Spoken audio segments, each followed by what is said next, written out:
भागवत धर्माचे निगुणे, एक उद्धरती श्रवणे, एक तरती पठणे,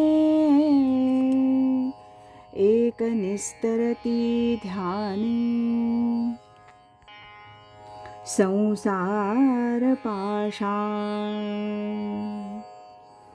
पूजनीय स्वामी कृष्णानंद लिखित शुक उवाच श्री एकनाथी भागवत भावार्थ कथा या ग्रंथातील आज ऐकूया पुष्प 14 ज्ञात्यांची मतमतांतरे भक्तीचे धर्म याचा भाग 3.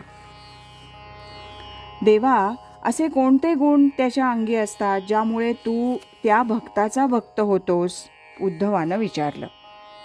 भगवंत म्हणाले, उद्धवा, निरपेक्षता, समदर्शन, निर्वैर, मनन आणि शांती या 5 गुणांच्या आविष्कारात त्याचे जीवन व्यवहार चालत असतात.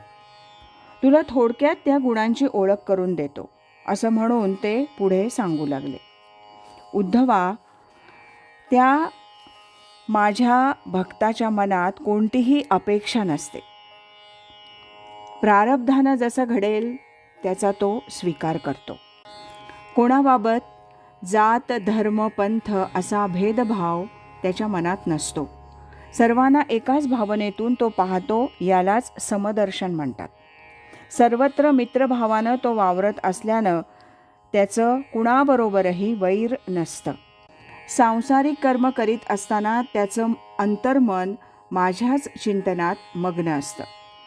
कोणत्याही सुखदुःख प्रसंगानं त्याच्या मनाची शांती ढळत नाही.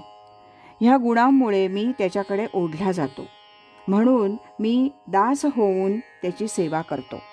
इतकंच नव्हे तर अशा माझ्या भक्ताची चरणधूळ मी कपाळी धारण करताना माझं मन भरून येतं. भगवंताचं हे भक्त प्रेमपुराण ऐकत असताना उद्धव त्यांच्या वदनाकडे लक्षपूर्वक पाहत होता. भगवंतांचे डोळे पाणावलेले आणि कंठ दाटलेला पाहून त्याला आश्चर्यच वाटलं.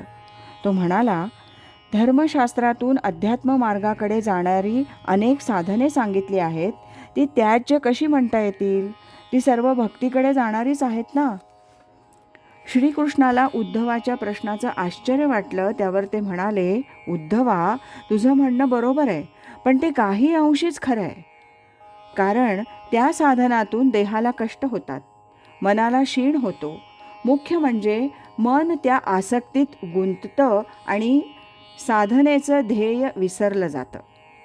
हे बघ, गाईच्या आचळावर गोचिड बसतो, पण आचळाच्या पदराआडचं दूध त्याच्या वाट्याला येत नाही. तो कातडीचं रक्त सेवन करतो, किंबहुना त्यावरच त्याला समाधान मानावं लागतं. थोडक्यात साधनं अनेक असतात, परंतु त्यातून भक्ती वाढते ते साधन श्रेष्ठ मानावं इतकंच. उद्धवा, चित्ताला भक्तीचा रंग लागला तर विषयी मनाचा विध्वंस होतो, नाहीतर सर्व साधनं म्हणजे गर्दभाच्या पाठीवर चंदनाची मोळी घेऊन जाण्यासारखं आहे. नित्याची माती वाहणाऱ्या गर्दभाला पाठीवरील चंदनाचा गंधही नसतो, म्हणून एका माझ्या भक्तीपुढे सर्व साधनं उणी पडतात. भगवंताच्या या भक्तिभावरंगात उद्धव रंगून गेला.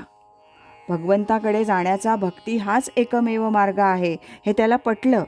पण मनात विचार आला की सामान्य जन धर्मशास्त्र रीतीच्या बंधनात गुंतलेले आहेत हे सत्यच आहे. त्यांना यातून मुक्त कसं होता येईल? त्यासाठी नेमकी कोणती साधना करावी? त्यातल्या अडचणी कोणत्या? सामान्यांनी भक्तिमार्गाचा आरंभ कसा करावा? इत्यादी इत्यादी. याबाबत भगवंतांनी सविस्तर सांगावं ह्या विचारात तो काही काळ स्तब्ध झाला. भगवंतांच्या हे लक्षात आलं आणि ते म्हणाले, उद्धवा, यात विचार करण्यासारखं काही नाही. या भक्तीच्या साधनाचा आरंभ भक्तिविषयक श्रवणानं होतो. नवविधा भक्तीमधील श्रवण ही पहिली पायरी आहे. ईश्वरविषयक कथा, संतचरित्र यांच्या श्रवणानं, त्यातील भावोत्कट प्रसंग वर्णनानं श्रोता भावपूर्ण अवस्थेत पोहोचतो. त्याच्या चित्तात भक्तीचा पाझर फुटतो. साधक कथामृतात सचैल भिजला म्हणजे त्याचा देहभाव हळूहळू दूर जातो. त्याला भक्तिप्रेमाची हुरहुर लागते आणि तो सहजतेनं भक्ती साधनेत ओढला जातो. उद्धव मनात म्हणाला, हा आपला नित्याचा अनुभव आहे. कथा कीर्तनात लोक भारावून जातात, पण हे तात्पुरतंच होतं. सुवर्णाचे अलंकार वरून आकर्षक सुंदर दिसतात, परंतु अलंकार घडवण्याआधी सोन्यातील हिणकस घालवावं लागतं आणि त्यासाठी सोन्याला मुशीत घालून भट्टीत तापवावंच लागतं. भक्ती हीच चित्तशुद्धीची भट्टी आहे. अविद्येचे डाग जळून गेल्याशिवाय चोख शुद्ध भाव निर्माण होणार नाही, हेच खरं आहे. आज इथेच थांबूया. यानंतरचा चौथा भाग आपण उद्या ऐकूया. नमो व्यासमूर्ते नमो शुकदेवा, दिला मुमुक्षुसी त्वा अक्षय ठेवा. कथा भावरूपे घडली हाते, करी समर्पित गुरुचरणाते. हरि ओम तत्सत.